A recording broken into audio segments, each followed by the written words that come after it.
Why is Donald Trump running for a third term if constitutionally he is not allowed to?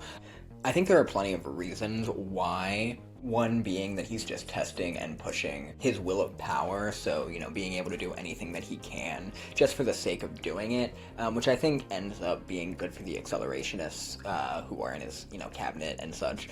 His accelerationists goal, but I think there is another reason, and it goes closer to professional wrestling, which we know Donald Trump has an extensive relationship with. He has unfortunately an understanding of to some extent, and there are books that talk about this, whether it is Ringleader, which talks about Vince McMahon, who is a very close friend of Trump, and of course Linda McMahon is in Trump's cabinet for the second time under a second role.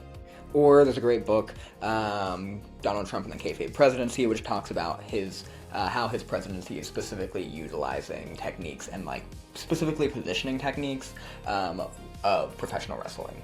But I think that it goes beyond that in this case, and I think that what is happening is that Donald Trump is distancing himself from the Republican Party. The MAGA split-off is getting further and further away, and it is getting increasingly unpopular, and I think that he, or at least people, know that. So what I think that we are going to see is we are going to see more and more executive orders and acts from the cabinet that continue to promote the, Tea Party far-right Republican interest while building more and more of a disliked, hated heel, which then makes whoever runs against him much better. I think that what we're going to see is a sort of wrestling-style positioning in the primaries, where the Republican Party is going to be positioning someone as a face, even if it is J.D. Vance, who has been kind of distancing himself from Trump, but I'm not sure if this doubling down on is going to work in his favor, but I could see it happening with J.D. Vance or whoever the nominee may be.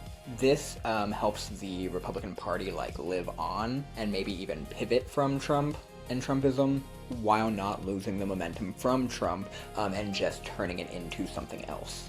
The Democratic primary, on the other hand, I think is going to end up looking like a sort of face versus face scenario where you have two or more people kind of representing different sides of the Democratic Party coming to a head, which in some ways worries me, only because the Republican primary is going to be more of a media show, and I could see someone getting a lot of popularity in the public, like Mitt Romney, or please, dear God, anyone except for Marjorie Taylor Greene. But these are just some of my thoughts. Trump's third run is part of his heel character that helps convince the Republicans to vote for J.D. Vance or Mitt Romney or Marjorie Taylor Greene or whoever it may be. Just some thoughts.